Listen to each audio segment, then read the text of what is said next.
Good morning, everyone from Washington, D.C. My name is Satu Lemay. I'm the Vice President of the East-West Center and the Director of the East-West Center in Washington. Delighted to have you with us today for this very interesting, innovative, and exciting program called U.S.-Korea Commercial Relations Beyond Washington and Seoul. As many of you know who may be watching this in real time or later, given the time differences, the U.S.-Korea commercial investment trade relationship is one of the strongest. Most recently, the U.S. National Security Advisor Jake Sullivan held a comprehensive meeting with his counterparts in Korea on technology issues. Korea is also one of the just 3 countries in the region with whom the United States has a bilateral free trade agreement called the Korea-U.S. Free Trade Agreement, KORUS. It's also a very robust and dynamic relationship. Recently, there are indications that upwards of almost $100 billion worth of Korean investment has been pledged to the United States. And we see Korean companies in all manner of sectors and fields active in the United States, and of course, many American companies active in Korea. The East-West Center also publishes a report every couple of years called Korea Matters for America, America Matters for Korea, which documents and maps how this very important and robust commercial relationship is critical to both countries, not only at the national level, but at the subnational level. Which brings me to our theme today of the program, U.S.-Korea Commercial Relations Beyond Washington and Seoul. And we have 4 very, very distinguished and active participants in our program who have been doing research on the local issues surrounding U.S.-Korea commercial relations. My colleague, Mr. Lance Jackson, who coordinated this program for the East-West Center, along with our colleague Ross Takala, will speak more to the specific backgrounds of our 4 research participants. He will also give you more background on the project. But I wanted to say, first of all, thank you to the participants. Thank you to Ross and Lance for leading this very innovative effort. I also want to thank the U.S. Embassy in Seoul and with our partners in Korea, the Korea Institute for Industrial Economics and Trade and the Korea International Trade Association, because both of them were also very critical, all of them were very critical, not only into sponsoring this effort, but in helping fulfill it and to implement it. Now, before we turn to the 4 speakers and I turn over the moderation, the questions, and the overall program to Mr. Jackson, I'd like to please take just a minute to hear video recordings from the U.S. Embassy Seoul and a video recording by Korea Institute for Industrial Economics and Trade, who were so key to hosting this program. So please watch these videos, and then we will return to the program moderated by Mr. Jackson. Thank you. 안녕하세요. 반갑습니다. I am Kristen Foote, Public Diplomacy Officer here at the U.S. Embassy in Seoul. I want to extend a warm welcome to each of you as you embark on the final webinar of the USKCR program. You may not have seen much of me, but I've been an avid reader of the East-West Center reports and updates on this program behind the scenes, managing the grant on behalf of the U.S. Embassy. One of the most gratifying aspects of this journey, from my perspective, has been witnessing the growth of regional networks of U.S. and Korea-based subject matter experts. Since its inception in October last year, USKCR hosted 4 workshops featuring commerce specialists from both Korea and the United States to contribute to your research on building avenues for investment and partnership outside of our nation's capitals. Your research findings will undoubtedly contribute to a more prosperous relationship between our 2 countries.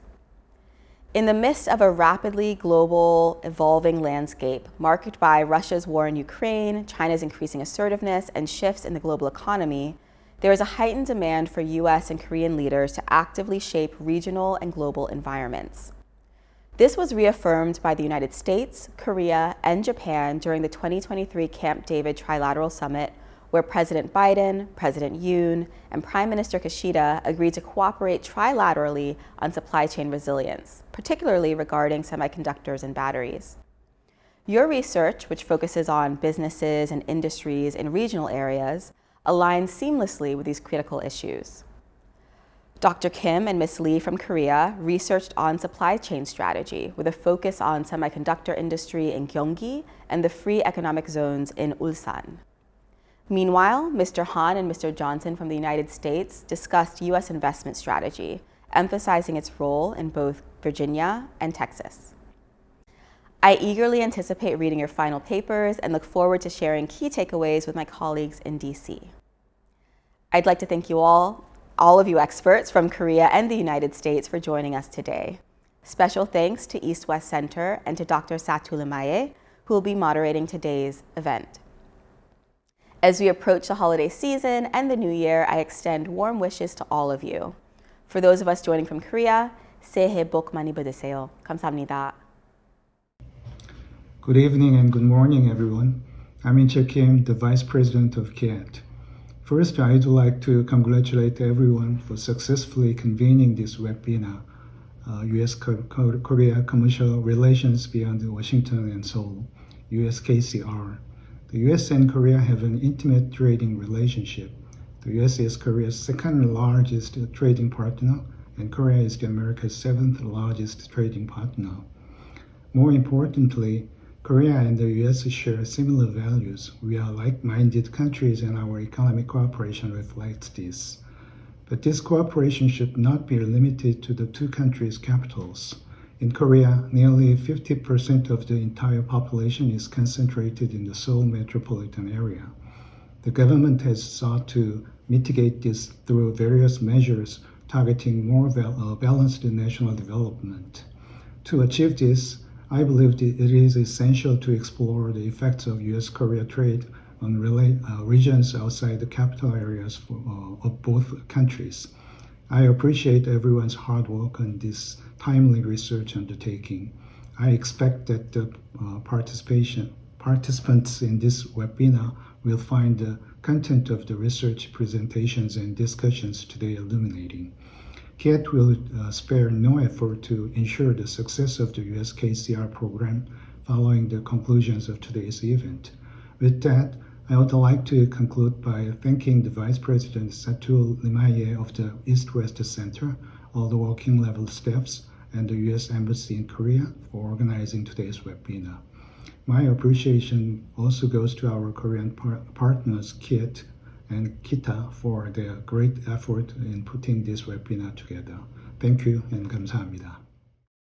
In addition to the embassy and our partners at KIET, I would also like to take the time to thank our partners at the Korea International Trade Association. They've been instrumental in helping us complete this program, from participant selection to coordinating our activities in Korea, and of course, lending us their offices at their Busan Center in Korea for our workshop. So I would like to give a heartfelt thank you to Bella Kim, a manager, and Daniel Kwan, the executive director of KIET Busan Center. And without further ado, we will jump straight into our participant presentations. And thank you very much to our wonderful USKCR cohort. We'll go in the order of the report that is being released concurrently with this video online. So I would like to invite Nathan Han to start his presentation. Nathan, feel free to introduce yourself and take it away. Thank you, Lance, for the introduction. Hello, my name is Nathaniel Han. I normally go by Nate. My Korean name is Han Nuri. So it was a great honor to actually work with the East-West Center regarding the USKCR program. Let me.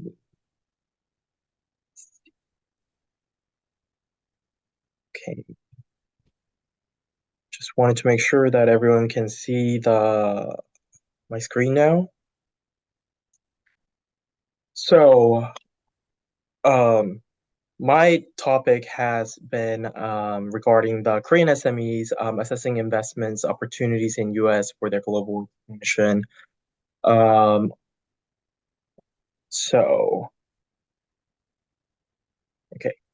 So pretty much the brief actually introduced it's a 5 different sections, starting with the executive summaries, and with a brief introductions. The actual first part is presenting the investment landscape and how to utilize that as an South Korean SMEs, utilizing their Korean relationship into US. The next one is actually navigating the decision-making process, how to navigate the decision-making process. And then the last is actually guiding Korean SMEs as an expert. So it actually points out 3 different sectors. It gives Korean SMEs about how to actually deal when they actually enter here in US, the US market entry, and points out the private sectors and also the public sectors, how to actually deal with Korean SMEs and how to navigate and guide them when they actually come here in US.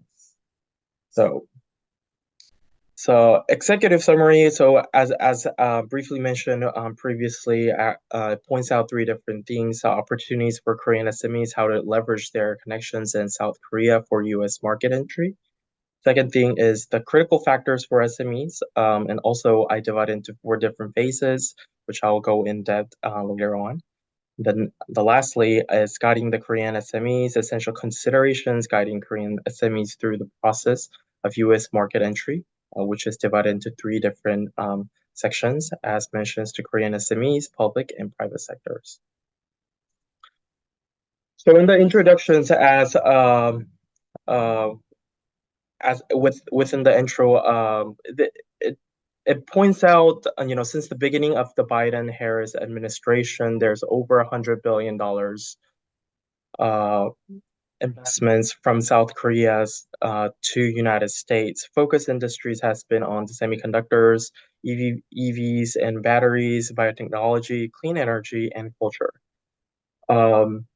So as you can see, there's many large investment initiatives these are mainly led by the multinational conglomerates, which opened opportunities for SMEs with technological capabilities.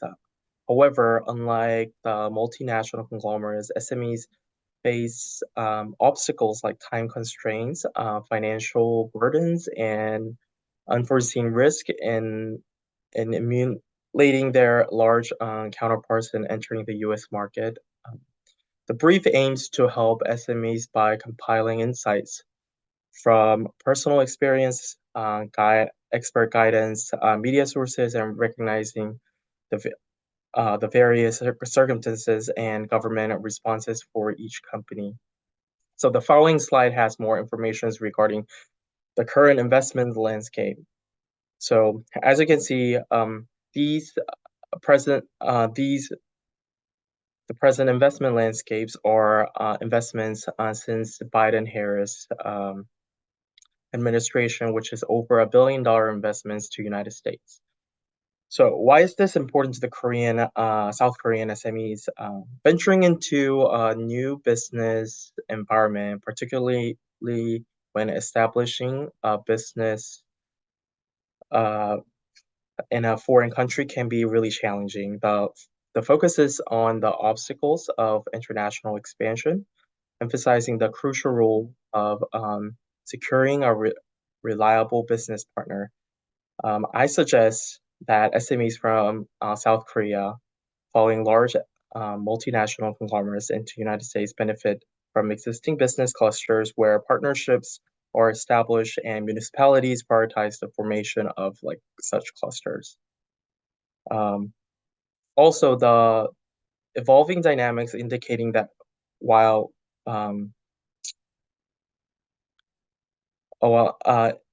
initial support may be favorable, SMEs need to remain proactive, seeking additional opportunities beyond exclusive contracts with large multinational conglomerates.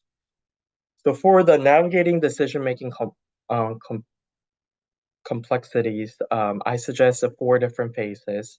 First phase is evaluation and examination. The second is development and optimization. The third is implementation and execution, and fourth is administration and management. So while the outlines steps may seem sequential, they're not adhered to strictly linear progress. Especially, I'll say the first 2 phases are iterative progress. The initial phase focuses on evaluating potential business sites in different counties and states.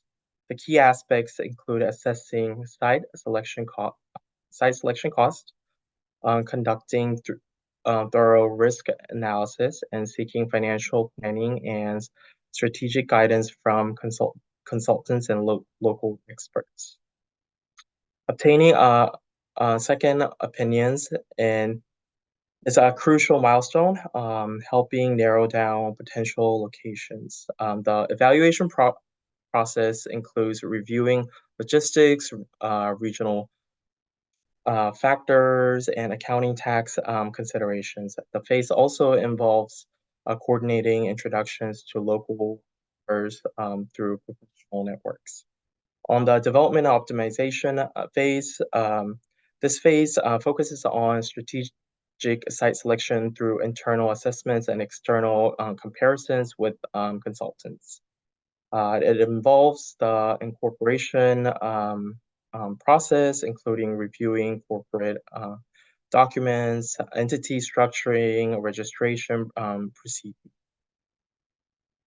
On the third phase, the implementations and execution, a detailed re-examination of tax incentive packages is crucial, considering each company's tax and accounting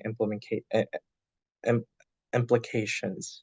Gathering essentials, information on insurance requirements, opening bank account, addressing global mobility considerations for expatriates, are few examples. On the fourth, the final stage is pivotal for ensuring the long-term sustainability for U.S. operation. It marks the opportune moment to forge enduring partnership with local experts, professionals, and consultants.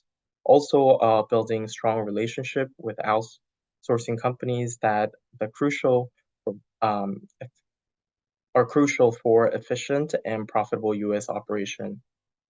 Its priority. So for the guiding the last part of the brief, the guiding the Korean SMEs, as discussed previously, it actually splits into 3 different sections. So for the Korean enterprises, I suggest 3 things: to having a transparency and selection process. Throughout my experience, due to lack of transparency and selection process, there've been a lot of miscommunication and misunderstandings between the consultants and as well as the Korean SMEs. So I just suggest the transparency in the selection process and as well as the cost transparency.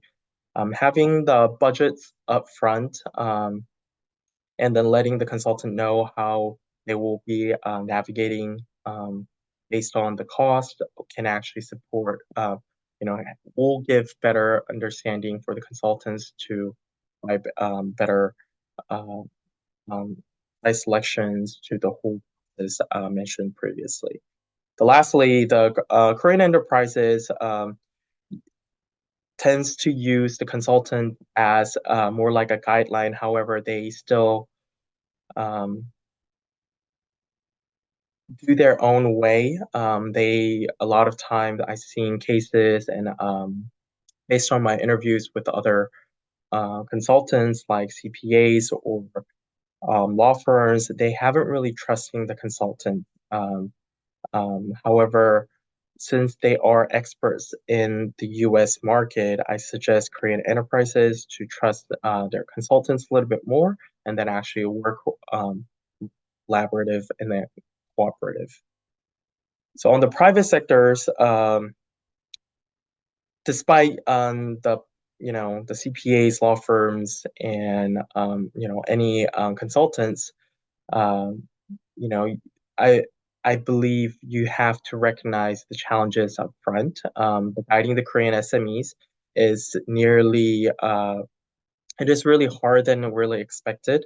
One of the reason is they are not really clean slate. They already have done businesses in South Korea, so they have a lot of thought process and decision-making process, their own ways. So understanding the challenges will actually help a lot.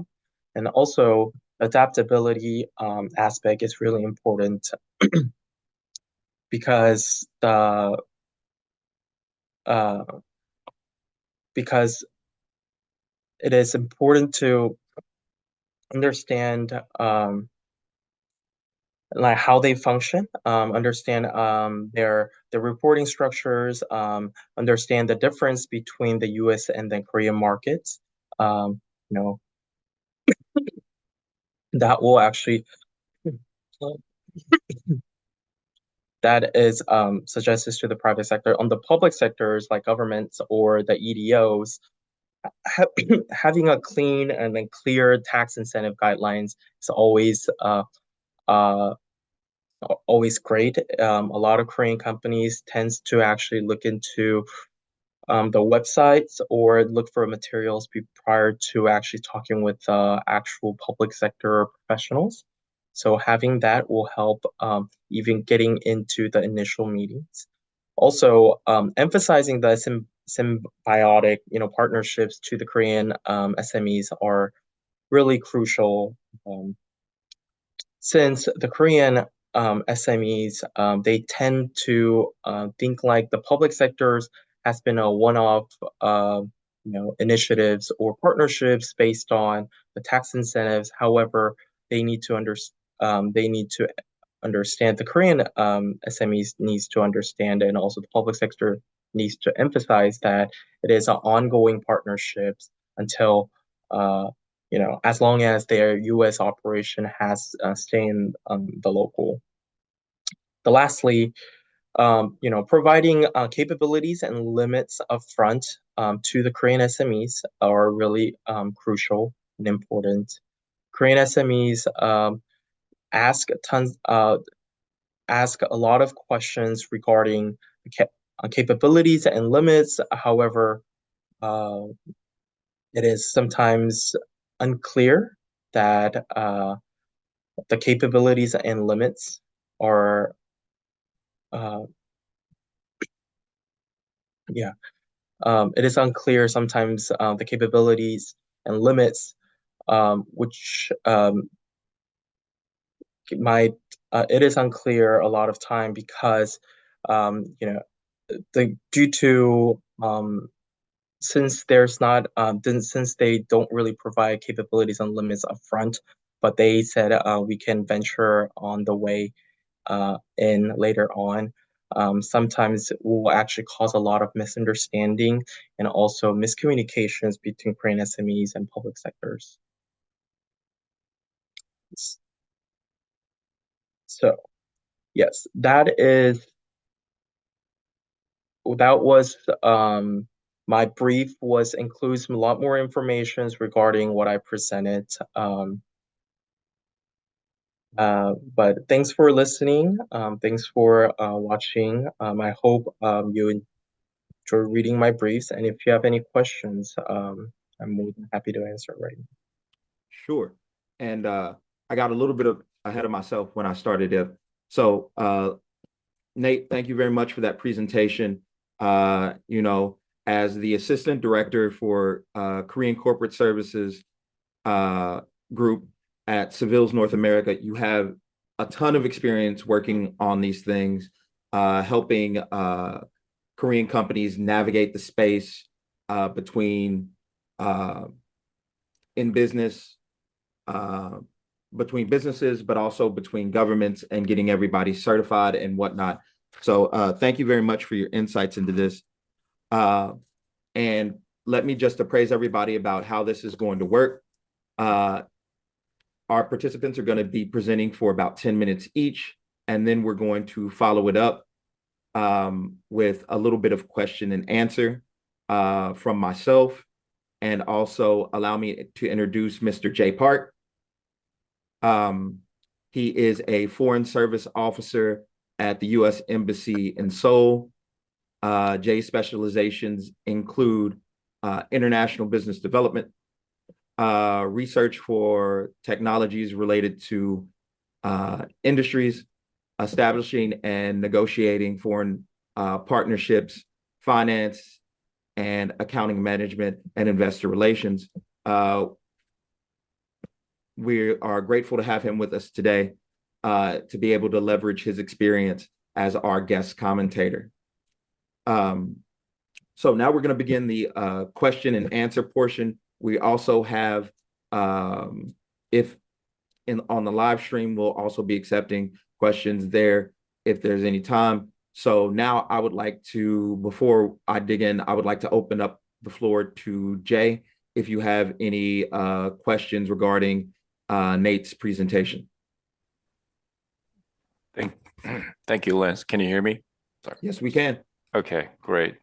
No, thank you, Mr. Han, for that great presentation. Just had a quick question regarding public sector's role.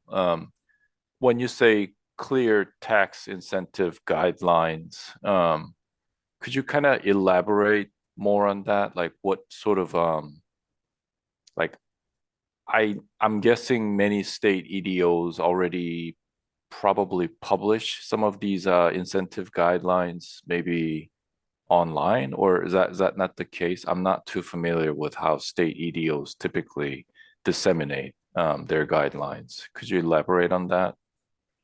So yes, as you said, quite a lot, many EDOs actually have their guidelines published either as an online or sometimes it's presented in a booklet together. However, not all counties or the states actually have that guidelines up front presentable. And then a lot of times the reasoning behind it is pretty, I think it's really acceptable, because they said it's like, depends on the size, depends on the investments, depends on, amount of the potential employment, opportunities. They said every guidelines might different. However, even, having that different and putting it into a one booklet is very useful. I've seen a more, based on my experience with, for example, the Korean government, they actually have as a Korean government themselves, they actually have a full booklet from different provinces and then different cities, when you come over here, and here's a booklet. And then the last time I checked it was close to 400 pages, a booklet that you can go through that, hey, if we decide to go to this location, what is the potential tax incentives we might be able to get. However, I haven't really seen that in the US side, that having consolidated one booklet, that one resources that we can tap into, that kind of presented to the Korean SMEs or the Korean companies and enterprises. Okay, thank you. On that note, Mr. Han, maybe it's right time for me to mention the Department of Commerce has a program called Select USA. It's the U.S. government's program that focuses on business investment into the U.S. If there are any Korean companies joining us via YouTube today, please reach out to me, j.park@trade.gov. I can share more information. So we actually have what's called a Select USA Investor Guide available online. It's really the first step resource for companies interested in making business investments in the States. There are many factors to consider, like you said, Mr. Han, and that guide will actually help answer many of questions on some of the most common topics, including immigration, business structure, taxes, workforce, IP, banking, again, another topic you mentioned, and site selection process in the US. So just offering a federal resource for any potential Korean investors joining us tonight. But thank you, Mr. Han. Thank you.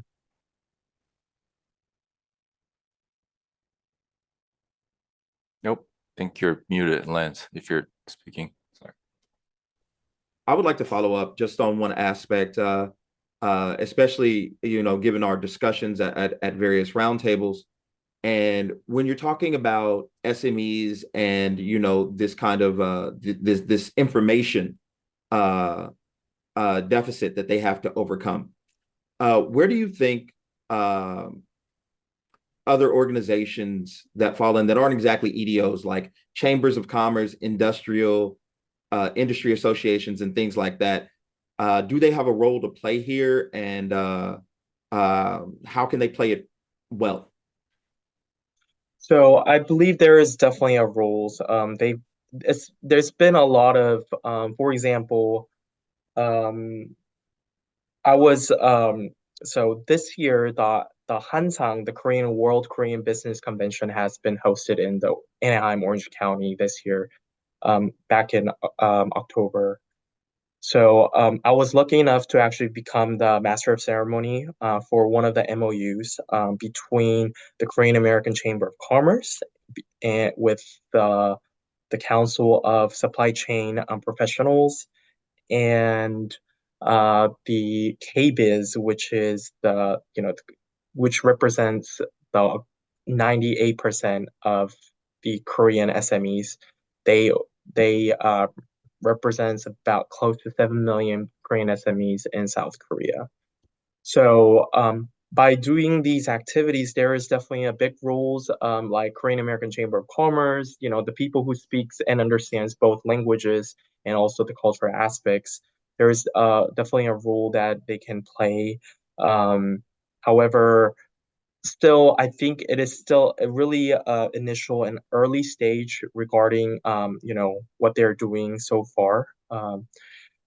They haven't really established a good, I'll say, a good like a package or a good like information package that.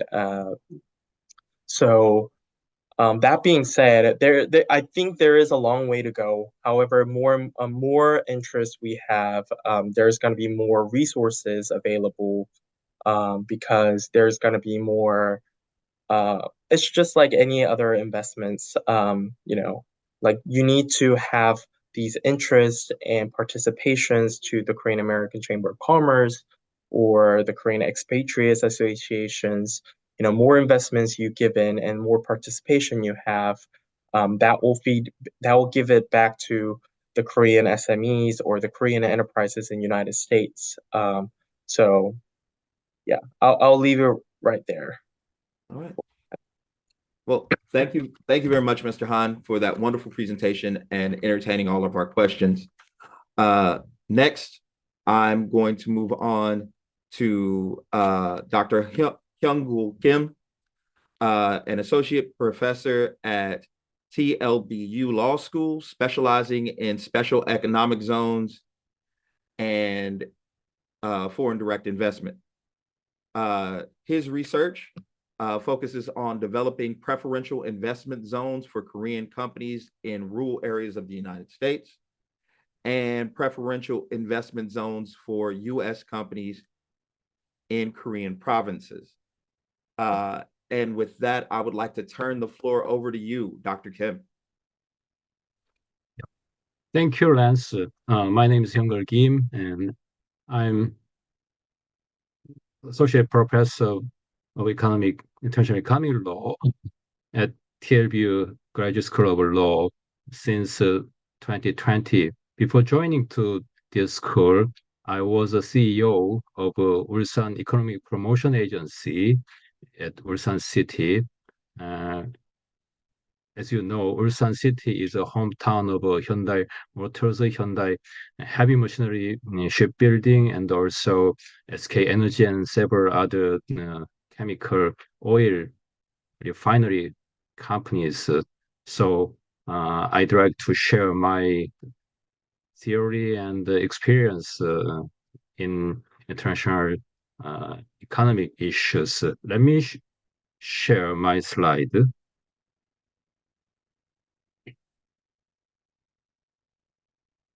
Yeah. My topic is, as Lance explained, developing potential investment zone for Korean companies in rural areas of the United States and developing preferential investment zone for U.S. companies in Korean provinces.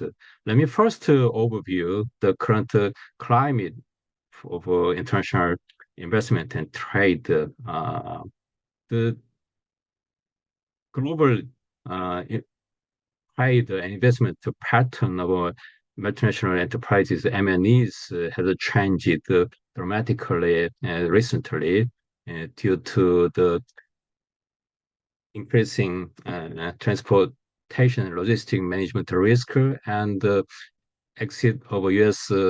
M&Es from China, also accelerated exit of U.S. and Western M&Es from the Russia reaction to Russia's invasion of Ukraine.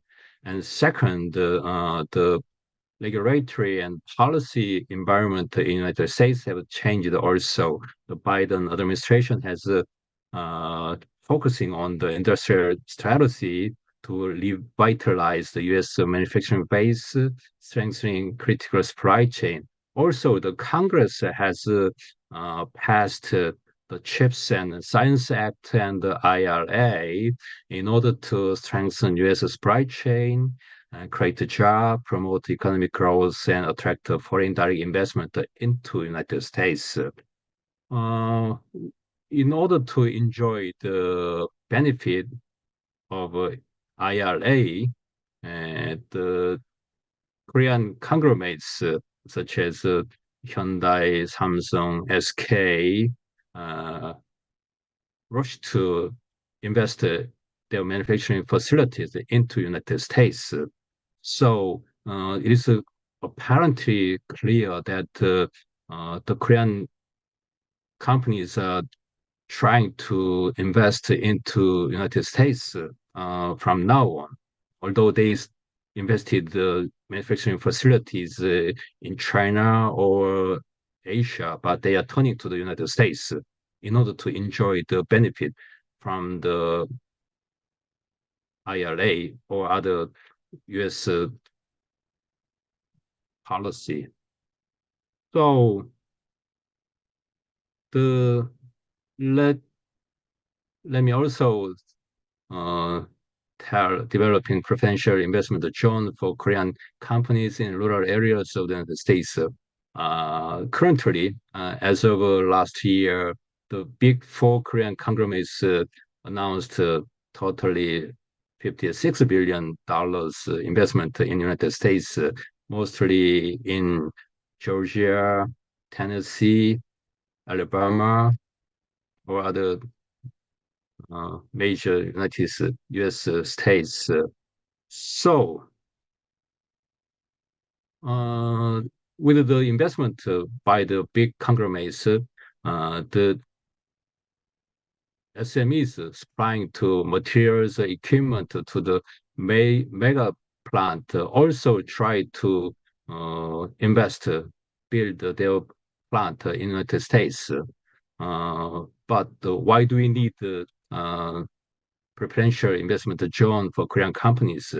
The issue is, although the big companies like Samsung or Hyundai Motors, they do have a lot of budget and staffs, so they can also retain professional consulting firms. So there is no problem for them. But the problem is for the SMEs. The consulting plant in the United States is a very long, complicated process from the site selection and negotiating with the federal, state, and city government for incentives, and also getting a license for site or construction or employers visas. So, but problematically, Korean SMEs do not have a sufficient stable budget to take retain the consulting firm. So for SMEs, it's very difficult for them to make a decision to build a plant in United States, which is not it's not familiar for them. So so we let me also show you the current state of investment by the Korean companies in especially in Georgia. In Georgia, recently Hyundai Motors Group announced a mega plant in the Georgia, and there are also 8 tier one suppliers announced to start to build their plant there. Let me also look at more broadly, not only electric vehicle, but also secondary cell battery suppliers in Georgia only. Totally 20 SME suppliers to motor, Hyundai Motor and secondary battery supply chain. They have already announced and building their plant in Georgia only about 20. So if we, let's think about that. If we, they are the SME's plant is scattered all around the Georgia, state of Georgia. But if we get all the SMEs together, when from the beginning stage, initial stage of Hyundai or SK, big companies announced their plan, they're building mega plant, it will be more comfortable, convenient for them. Each 20 SMEs do not take the same process each companies. If they build, if they just move in pre-developed investment zone for Korean companies, all the SMEs is to just make a contract, lease contract, or and just move in to the already developed investment zone, and they just plug in. So I'd like to suggest to developing preferential investment zone for Korean companies in the United States for SMEs especially. And what would be the target companies for that zone?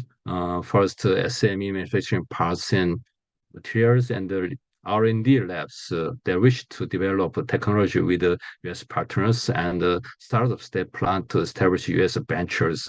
And zone tie would be industrial park, research park, technology park, incubation, acceleration centers. The type of development scenario, we can assume 2 scenarios. The first one is a satellite scenario in which zone is developed as a new park or center in an area adjacent to a large Korean company's plant, mega plant. And the second scenario will be sectional scenario in which a zone is developed by giving Korean companies preferential access to certain blocks or portion of already existing industrial park or center. Financing could be through the private partner, public-private partnership, and also a portion of funding could also be raised by the EB5 immigrant investor program, which is very popular to Koreans. Also, let me say that you can get ready to start effect. And next, developing preferential investment zone for Korean companies in Korean provinces, which is the same concept with the previous one. Let me show you the recent announcement by the Korean government to build the national industrial complex designation. The Korean government announced to develop a totally 15 sites for the major industry area would be semiconductor, nano, future mobility, bio, future car.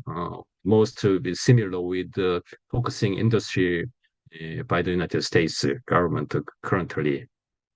So, who would be the targeting company for attraction?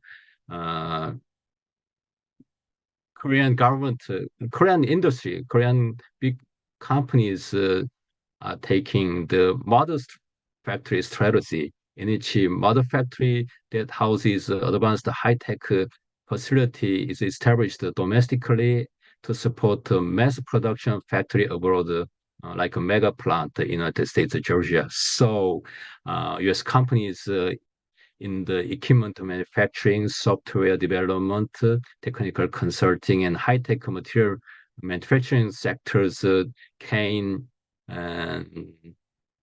investment in Korea for the model factory, and then go out of Korea globally with the Korean big companies together. So also we can aim targeting the US and Western MNEs from China and Russia. They need a alternative destination for investment, and Korea would be better positioned because the Korea has both FTA agreement with China. So you can take a benefit from the FTA agreement from between Korea and China. And next issue is the necessity for trade facilitation measures to attract the greenfield FDI. We are focusing to currently greenfield FDI into United States, but we can also think about the trade facilitation. That's because it's the issue of relation between the trade and investment. The typical development phase for global companies to enter foreign market involves the following four-phase orders when they expand their business. First phase, their own exporting through their own sales activities. Second, exporting through a sales agent. And third, through subsidiary company for distribution. And lastly, they establish a local plant for manufacturing. So we need to develop the trade facilitation first. As you know, last August, Korea, Japan, United States announced at the spirit of Camp David, referencing trilateral cooperation on supply chain resilience. So it is also the same strategy and policy among three countries. But the issue is Korean companies welcome trilateral cooperation on building the global supply chain. However, practical implementation hinges on companies from the three nations actually inking contract to supply products to one another. So when we had the USKCR workshop in Ulsan, and at the workshop, the Korean SMEs in Ulsan all welcomed the joining to the supply chain led by the United States. But the issue is they do not have a channel to jump in, participate the US-led supply chain. So they hoped the US and Korean government would work to arrange matchmaking opportunities for building supply chain within companies from the two nations. So also we had a workshop last October in Alabama. At that workshop, we had opinion comments. First, they also agreed to necessity for supply chain discussion between the Chamber of Commerce or corresponding U.S. Korean Industry Association as well. And second, they also talked about the manpower for the new factory in United States. So the new Korean investing companies try to collaborate with the local education institution like Georgia State University or Georgia Tech, but they do not have also experience with the new industry or new company plant. So, but in case of Ulsan City, Ulsan has also the same experience in the especially EV and the motor and the secondary battery. They have Ulsan University of Ulsan and Ulsan College, which operated by the Hyundai Business Group, and also Ulsan National Institute of Science Technology. So if they collaborate each other through dual degree program or exchange student program, this program would enhance workforce education and training in both locations. As a conclusion and policy recommendation, I'd like to recommend to develop such a preferential investment zone both in Korea and in the United States. And second, the inter-specific channels for business matchmaking between US and Korean companies need to be established to enhance to facilitate the trade facilitation measures. And third, we need to strengthen ties between US and Korean education institutions, specifically in area of study that run parallel to the industrial and the commercial interest. And lastly, Associated of U.S. American state offices, ASOK, and its 18 member states has a representative in Korea, and they are very actively working to promote investment into United States, holding, holding, doing business in United States seminar. But however, in addition to that, if they expanded their activity beyond the Seoul, they could attract more SME investment into United States because most SMEs in the manufacturing sector are located in the province and the local cities like Ulsan. So thank you.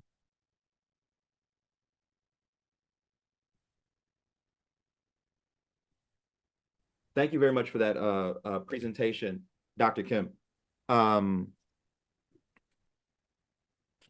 I got a couple questions for you, but of course, I would like to turn it over to our guest commentator first to see if he has any burning questions for you regarding your presentation. Thank you, Lance. Thank you, Professor Lee. Just a comment and possibly just more comments. As you mentioned, Professor Kim, Korean SMEs investing in the US is definitely a growing trend. I cover healthcare here in Korea, and we're actually seeing a surge in biologics, medium-sized Korean biopharma companies and medical device companies eyeing opportunities in the US. But like you said, it's not without challenges for SMEs to invest in the US for all the reasons you mentioned, lacking teams of US legal compliance experts, and many Korean SMEs could be cash strapped with limited financing options compared to their conglomerates. I'm not an expert on investment zones, but a couple of ideas that I could propose. Maybe state EDOs, especially in rural areas, can make it easier for Korean SMEs by implementing cultural sensitivity training programs that could kind of include understanding cultural norms, communication styles, just business norms from different countries. And this is, believe it or not, I run into this even in 2023. If necessary, hiring professional translators to ensure clear communication and just to minimize misunderstanding. You also mentioned business matchmaking services. That is actually one of our signature services that U.S. Commercial Service offers. If there are any potential Korean SME investors joining us tonight, please reach out to me if you're looking for specific U.S. partners in your respective industries. And Professor Kim, we actually work very closely with ASOC too, so I'll recommend. I'll relay your recommendation to them tomorrow. So thank you. Thank you. And I have a comment, but I also want to get not only the thoughts, but maybe the thoughts of the broader cohort on this, because I've seen instances on this. So like Jay said, about these preferential investment zones, it's a very interesting thing. And about who, I think the question is in the United States is who starts them? Because as you know, we have a multi-tiered system here in the United States, very much so compared to Korea, where they selected the sites and they say this is going to be our semiconductor cluster. We don't have that kind of same system here. And so I very much like in your report where you talk about the Silicon Valley is like when you talk about possible up and coming tech hubs, Kansas City, Omaha, they might be interested in setting up these areas as almost an investment attraction strategy that you were talking about. So like saying almost like a soft landing program for Korean companies. Yes, we have translators. Yes, we have a suite of developers ready to work for you. And I think that's definitely a launching pad for this idea. And as we know, a lot of economic development is seeing a good idea and then forgetting where you saw it, but then putting it in your own district. Once you have good examples of it working, it's much easier to scale up. And I think Nate was mentioning previously in our conversations, similar kind of like they were doing something like that in Clark, Texas, where they had developers ready to go and they were just making services easier. So I definitely think there is a precedent for your idea there, but I definitely think you need to look at who starts it, and there are different ways to get to who and at what level these preferential investment zones can exist. Yeah, thank you for the issue, the very difficult core issue. Who will start this program? I think, as I told you in my presentation, this should be public-private partnership. So we need to build first the special purpose company for investment among the public sector and private sector. I guess the EDOs in the United States can be a major strategic partner, and the private sector, there are many pension funds, and industrial fund can be also an initial partner from the private sector, and also we can use the EB5 raising fund. So we need to start to SPC for among the initial partners, and then you can bring the financial strategic partners. So, but the issue is who will initiate first. As I told you, and at the workshop in Alabama, the Korean SMEs came to me and they asked me. They have tried it but failed because nobody initiated. So he also asked me, "Is this idea is workable?" So I think the first initiation should be done by the EDOs in the state, like Investor Atlanta in Georgia, I think.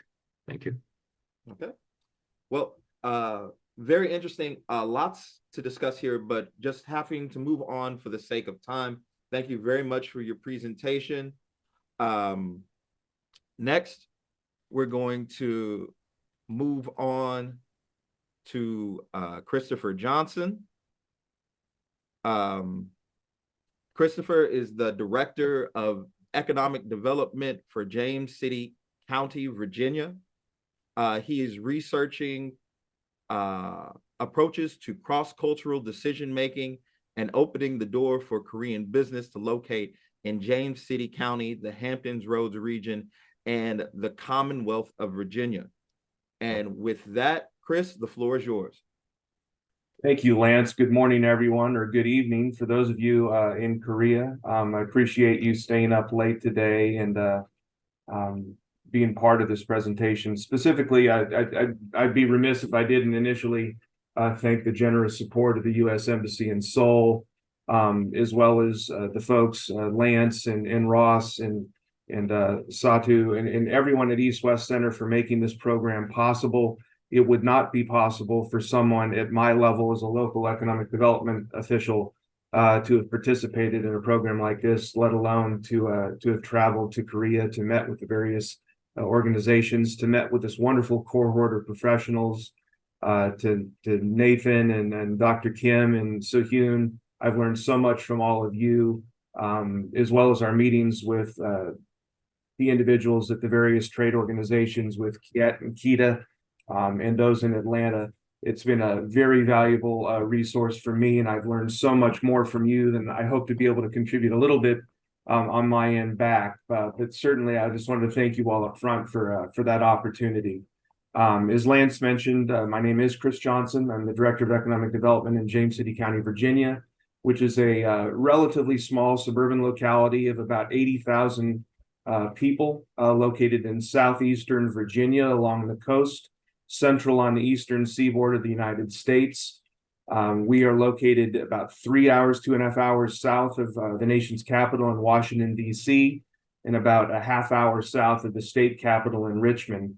And also, more importantly for us, about 30, 45 minutes away from the Port of Virginia, which is the second largest port on the eastern seaboard and one of the only ones in the world that is fully automated. Our larger region, as Lance mentioned, is the region of Hampton Roads. So we go from a singular locality of James City County of 80,000 to a region of just under 2 million people, which is a representation of 17 localities that band together as a regional economic development authority in terms of trying to facilitate business attraction efforts to our area here in southeastern Virginia. The state of Virginia is just under 9 million people. So just by comparison, it was an eye-opening experience for me to be in the city of Seoul and see 10 million citizens in one city, let alone in my state where they're spread out amongst the entire Commonwealth. As like we said, centrally located on the eastern coast of the United States, we have a diversity of industries here. Principally maritime shipbuilding, advanced manufacturing, distribution, and logistics, and specifically here in my locality, food and beverage processing and information technology. It's been mentioned by a couple of the other cohort participants in their discussions earlier. Business attraction efforts are often bolstered by incentive packages from both state and local governments, that typically includes some combination of tax grants, subsidies, infrastructure support to help raise that gap with initial startup costs, lower the cost of conducting business, and increasing the potential for growth and the profitability in the early years of operation. My specific experience dates back 4 years, a little over 4 years, to 2019, when we took action on a request for information from then an unknown company that was looking to establish an East Coast manufacturing headquarters, invest upwards of $80 million and produce close to 180, 200 jobs. As part of that RFI process, we submitted information. You don't know who you're dealing with, you don't know where they're from, but we did our research just as companies reach out to our areas and look at the areas they're looking at to do their research on, as Nate mentioned, on locality websites, on state websites to see the type of investment systems that are available to them. As soon as we knew that James City County was in the running and the potential for a project then known as Project G in 2019, our initial site visit was our first inclination as to who we were dealing with, which turned out to be KIET Navien, the world leading manufacturer in tankless water heaters and condensing boiler technology. They showed up at that time with a group of 12 engineers and investors from their company to take a look at an existing site and facility here in James City.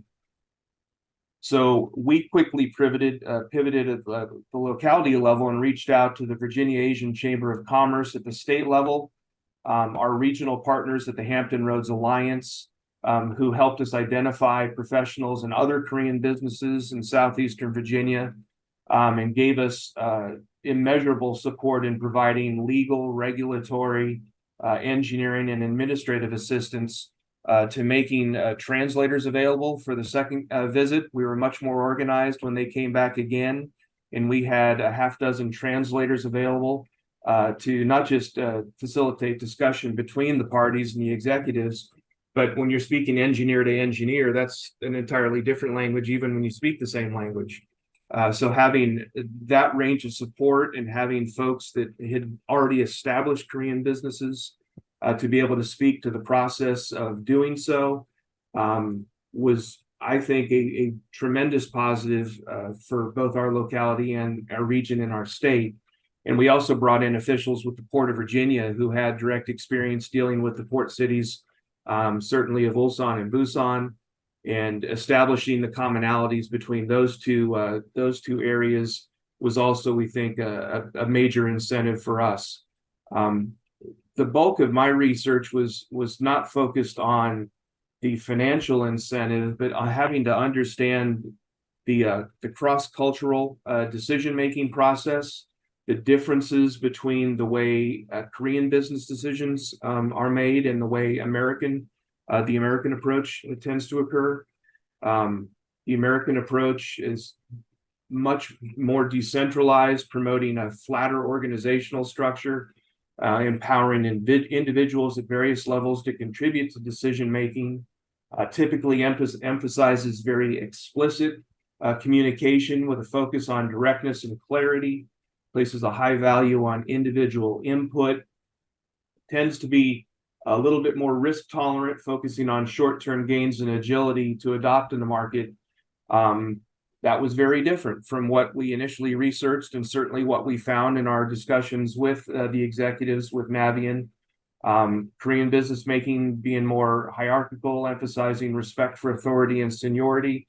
The decisions were always top down. So even the folks at the local level here domestically were being made, they always had to go back and say, we have to speak to the chairman, have to speak to our board before we can move forward, even on what seemed to be some of the simplest questions that were asked. The emphasis to the converse of American decision-making, prioritizing explicit conversation. My experiences with Korean business tended to prioritize implicit communication, relying on nonverbal cues and context and shared cultural understanding, placed a high value on consensus building and making sure there was unanimous agreement amongst the shareholders involved in that process, and tended to be more risk averse, emphasizing long-term stability in relationships, often made with an eye on preserving harmony and maintaining long-standing relationships. We would not have been successful in our recruitment of Katie Navian without doing that research from our end to the company, to the culture, to have a better understanding of ways that we could communicate more properly. We tended to view it not as a locality and a company seeking to find common ground in a partnership, but we wanted to see that we were creating friends and that we were creating people that we wanted to continue to do business with, not just in the recruitment phase, but we have every interest and need to want to make sure that that was a long-term relationship. And I think to some of the elements that we've heard both in the two previous speakers' communications, what will ultimately make Navian successful here when they establish their North American manufacturing headquarters locally is our ability to help recruit tier 1 and tier 2 vendors, suppliers for their existing manufacturing facility in Korea, to get those SMEs to be able to locate near them here in Hampton Roads and James City County and Virginia to create a cluster. To that end, our locality has reserved portions of an adjacent industrial park near where Navian is located. And we have the ability to hold that land, and specifically, if we can get some of those suppliers and vendors to locate here, if we can provide enough incentive for them to be near the parent company, the major magnet in Navian, to where they have a strong supply chain already developed with them, we can then expand out further in Virginia into the East Coast and find other subsidiary businesses that they can do business with ultimately creating a not just a small culture, but cluster, but a larger cluster for success in the short term as well as the long term. The summary of my research, I would say, is understanding and respecting the differences is crucial in the way our decision-making process is achieved for successful cross-cultural collaboration and effective business communication. Recognizing and respecting these divergent approaches often fosters better communication and cooperation in decision-making strategies for both Korean and American companies. And while state and local incentives will always remain at the forefront of business attraction and recruitment efforts and grab the headlines and press releases when companies announce the location of such as ours 3 years ago with Katie Navian, the relationships which are forged between the company executives and locality professionals are equally as important in my estimation. Failing to carefully examine cross-cultural differences in decision-making can eliminate a site, can eliminate a locality, and is something as simple as just saying we didn't get the right feel. This wasn't a good partnership. It wasn't a good marriage. We didn't feel like we were welcome. We didn't feel like we had the long-term, like we would want to be friends and neighbors with the folks that they were dealing with. And I think that was our success with Navian. And I hope it's the same sort of success we see going forward with SMEs in the supplier and vendor chain for them. Thank you all very much. I'd be more than happy to answer any questions you all have. Thank you. And for the sake of time, I will keep it pushing. Jay, do you have any questions for Chris? I do not have questions. I think Christopher, thank you for your remarkable ability to explain complicated cultural differences from your own experiences. I would just like to reiterate that it's important to respect hierarchy and wait for decisions to be made at the top. Doesn't help pressuring more junior staff into quick decisions. I think the US, from our side, we need to understand that decisions often require consensus, like Christopher mentioned. And perhaps another cultural characteristic that I would like to highlight is Koreans very much emphasize win-win thinking rather than zero-sum competitiveness. So like Christopher said, using more collectivist language like partnership, long-term relationship, mutual benefit for both organizations. and also more than anything, building personal trust with key executives early on through one-on-one informal meetings whenever possible. Koreans definitely put faith in known partners. So thank you. And Welcome. the only question on my part is, after going through this program, if you had to take away one key kernel that you've, from our travels to Ulsan, our travels in Busan, our efforts in Georgia, when you look into the future about trying to create this cluster in the Hamptons Road region and trying to create this supply chain, after going through this program, has any of that changed? Have you found any new approaches that you're going to implement? Any new ways to look at the same thing? Yes, actually, Lance. I certainly, with the emphasis of the program here getting outside of our nation's capitals, I saw tremendous similarities in the port cities of Ulsan and Busan to the area, the larger region here in Hampton Roads, the emphasis being centered around our ports. I would certainly, if and when we're able to go back, and I'm working very, very diligently to get our regional organization to be able to make a trip back to Korea this year. I think if we can bring our port executives along on those trips and start establishing their knowledge base as to how their port works, how our port works, how our states and local regions work, we're more alike than we think. I see, in Ulsan in particular, it's almost a mirror image of Hampton Roads in population size and emphasis.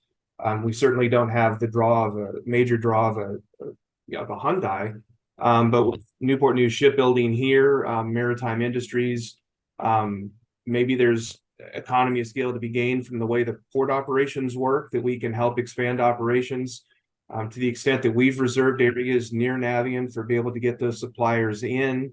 It's being able to have those face-to-face relationships and invite them personally, and establish that, as Mr. Park mentioned, those friendships and that ability to personalize those relationships and not just be, hey, it's a locality making a sales job, getting a sales call, that we're inviting them to our home. We're inviting them to come see and see success, and that we're a mutual partner in that. Thank you very much. Wonderful, wonderful. Okay. Thank you, Lance. Thank you. Moving on, we have our last presenter of our webinar here, Ms.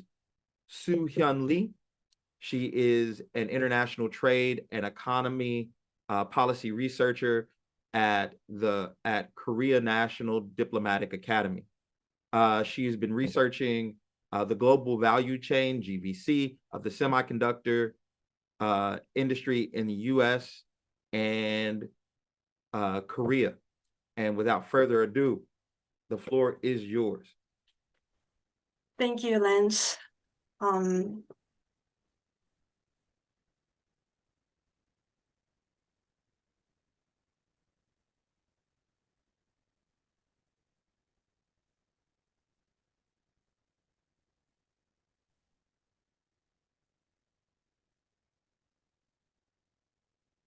Good morning and good evening for those of you in Korea. Before I start my presentation, I would like to thank East West Center and the U.S. Embassy for providing this wonderful opportunity to present our final reports. My name is Soo-Hyun Lee, and I'm a researcher at Korea National Diplomatic Academy. My research topic was on developing resilient supply chain for the semiconductor industry, a comparative analysis of Gyeonggi Province and Arizona. There were three parts of my report. First one was mapping the semiconductor supply chain for United States and South Korea. The second part was on establishing a global semiconductor production hub in the Gyeonggi Province and in Arizona. Throughout our program, we had 2 workshops, and based on this workshop, I have suggested policy recommendations. First one was on enhancing the Gyeonggi semiconductor cluster, while the second one was on policy derived from South Korean firms, challenges they face in the American market. So mapping the semiconductor supply chain.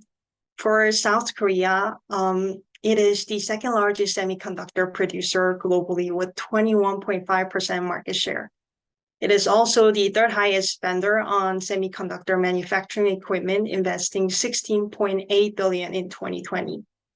It is also dominating the global memory semiconductor market. In year 2020, it has 56.9% of the share. South Korea is a member of G4 Alliance, and it is focusing on enhancing domestic capabilities and strengthening ties with the United States. Currently, South Korea is having initiatives to bolster semiconductor industry.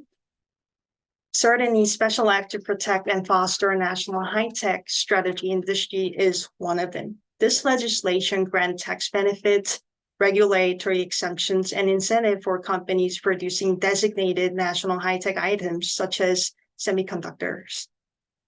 The second one will be amendment to the Act of Restriction on Special Taxation, which expands tax deduction rate for companies investing in strategic industries.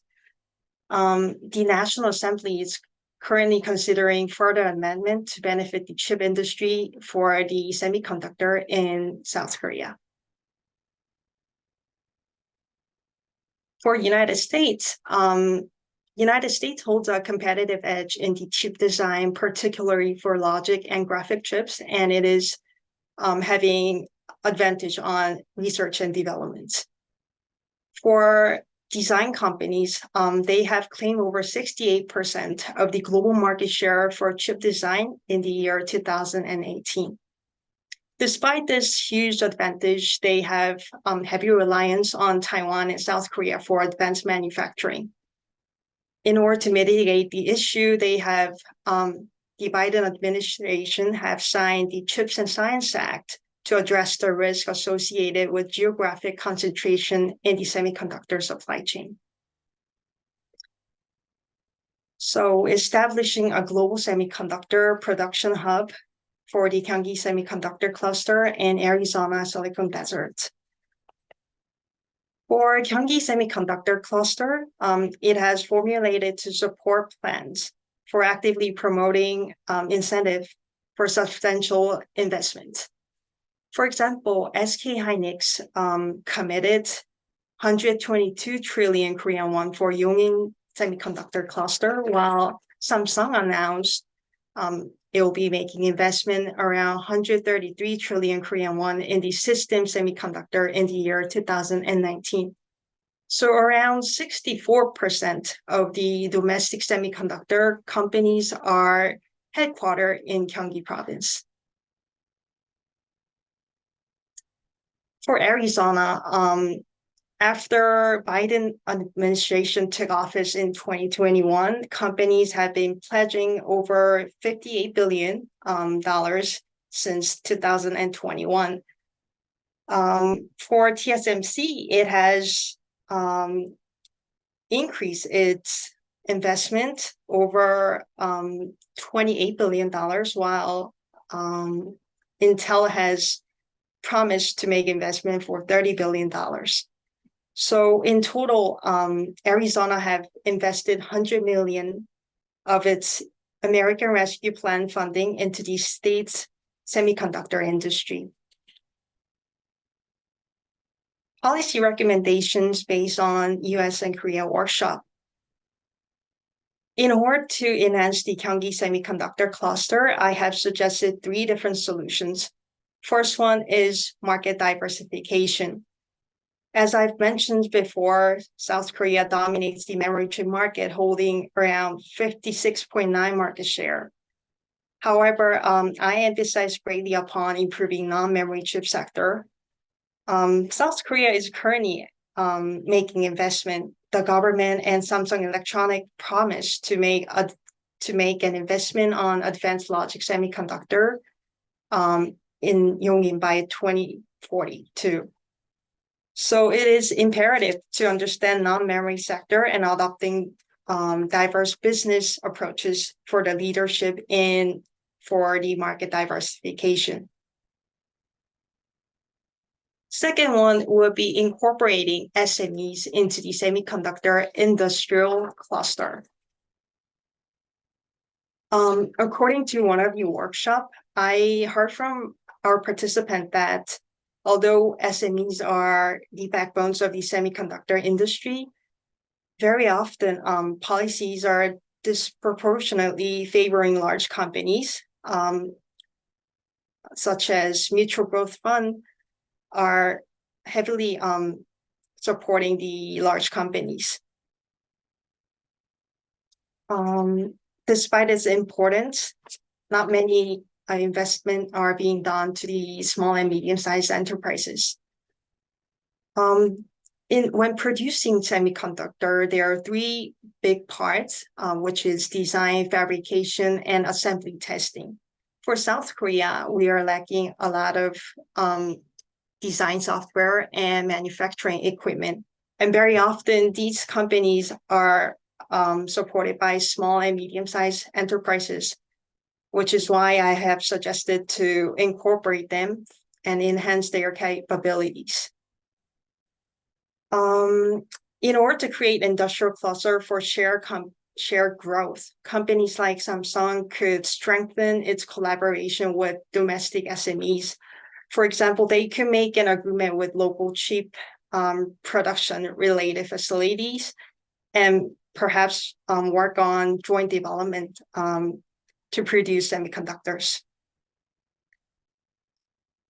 Third one would be addressing talent shortages. According to Korea Institute for Advancement of Technologies, there were 650 university graduates filling up the 1,600 positions that were necessary to be filled in for semiconductor industry in South Korea. Currently, South Korean government is working hard to address this issue.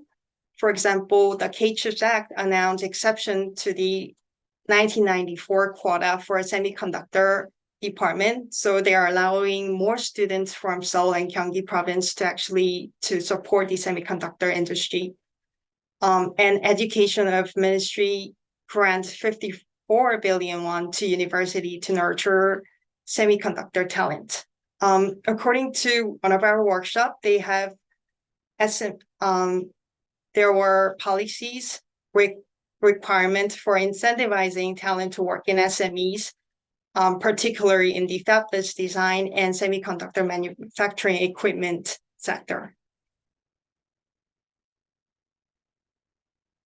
For policies derived from South Korea's farm challenges in the American market, it is really important for us to establish a resilient supply chain. Contrarily to our belief that geopolitical risk drive Korean firms to move to United States, it was actually based on meticulous calculation of production cost and innovative environment that were provided by United States. So, and semiconductor supply chain is renowned for its complexity, involving steps in more than 5 countries and more than 3 shipments across the globe. And a lot of times, Asian companies are still supporting the semiconductor industry. So it is important for Arizona to actually attract its suppliers and move to Arizona in order to reduce the cost. Government incentive alone cannot support to cover all of this capital investment. Therefore, I suggest joint ventures with large asset manager to provide private capital. Bridging the cultural gap. For this one, I think it has been mentioned by a lot of our participants. Bridging the cultural gap is really important. Perhaps Arizona Chamber of Commerce and Industry of Arizona Commerce Authority could provide any courses, classes to reduce the cultural gap. Finally, addressing the talent shortages. I think a lot of you have heard of the news that TSMC has delayed production to start in North Phoenix by 2025. It was previously 2024 due to skilled labor shortages.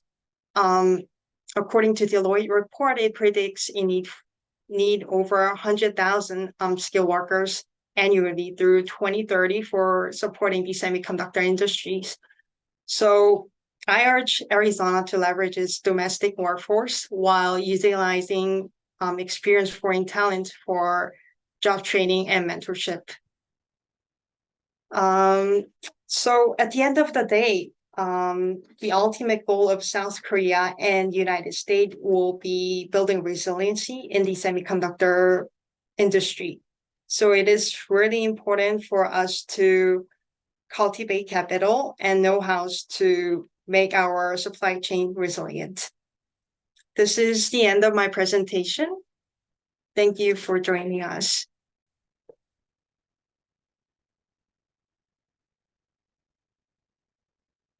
So we ran a little over, but I would like to give our guest commentator still, if everybody just has a little bit more time in their schedule, a chance to ask any questions that he might have in regards to Soo-hyun's presentation. Thank you, Lance. Thank you, Ms. Lee, for your presentation. I don't have a question, but I would like to mention that one of my industry portfolios here in Seoul is education. And I'm constantly looking for opportunities to collaborate on semiconductor education curriculum between Korean and American education institutions. So, Ms. Lee, if you have any recommendations or advice, happy to take this offline after this meeting. Thank you. And one question to close us out from my end. In your report, I see a lot of mirroring. I see a lot of we're doing the same thing, suffering from the same problems. So in your expert opinion, what would be the biggest point of synergy? What is something that that the US and Korea aren't just doing at the same time, but what's their biggest thing that they could do? And thank you, Jay, for pointing education out that we can do together. Well, it's not an easy question to answer. But I think there's a lot of synergy particularly because South Korea and United States are one of the biggest player in semiconductor, but they are expert in different fields. So for South Korea, we are excelling in memory chips, while United States it's more on design and designing chips. So there could be synergies, although we are working, there could be synergies because they're expert in different fields. Okay. Well, thank you all for your presentation. And to close us out, I will turn it back over to my director, Satu, for final words. Well, thank you so much, Lance. And really thank you to our participants in this program, Mr. Kim, Ms. Lee, Mr. Christopher Johnson, and Mr. Han. You know, in listening to these presentations and the takeaways from your travels, both in the US and in Korea, I can tell you from my perspective, and I hope it will certainly be the view of the US Embassy in Seoul, that this is exactly the kind of grouping that we wanted, a mix of scholar academics, practitioners in the business of local engagement on US-Korea commercial relations, all looking for sharing their unique insights, their unique entry points and perspectives into this relationship to give us ideas, where our gaps are, where we're doing well. And I have to say, the presentations that were given have made me think that I need to spend a lot of time, more time, because I couldn't participate, obviously, in the program, going over how we can advance this, working with colleagues such as Jay Park and our commercial office in Seoul. And I'm beginning to think that maybe the US-Korea element, primarily because of the boom of investment, primarily by the large companies, but not only by the large companies, could give us a testing model for looking at other key allies and partners in the region and our commercial relations. So you've got my head spinning, even at this relatively early hour. And I want to once again thank the participants. You took the time, you took the energy, you took the care. And I will tell you that I think a couple of these publications, and we will follow up, Lance will follow up, and Ross, I'd really like to explore your interest in publishing them in our occasional paper series, taking your comments so that it's not a heavy lift, taking your PowerPoints and perhaps putting that verbal statement transcript together with your PowerPoint, smoothing it out into a publishable paper. We have a new platform called the East-West Center Occasional Paper. And I feel they're strong enough, relevant enough, and perhaps usable enough to advance the discussion and, more importantly, the discussion to action that we could build off this. So we will be in touch with you about that element, but let me just once again thank all of the participants very sincerely. Of course, I must thank Embassy of Seoul, and with great pleasure I do so.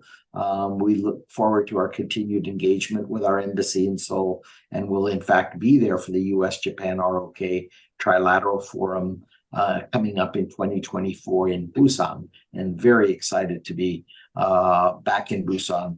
Of course, not only for the great seafood, but for this really important landmark gathering of young Americans, Japanese, Koreans, Southeast Asians to build this nexus and network of partnership between our countries. I thank KIET and KIET for their partnership. They were critical, as Lance has said. And of course, many organizations that aren't on our call today who met with us in Busan, Ulsan, Atlanta, and in Peachtree Corners, Georgia. Ross Takala, as you know, is our program manager and developed and managed this project. Zoe Weaver has been online. She's a superb manager of all our events and webinars, social media, and public relations outreach.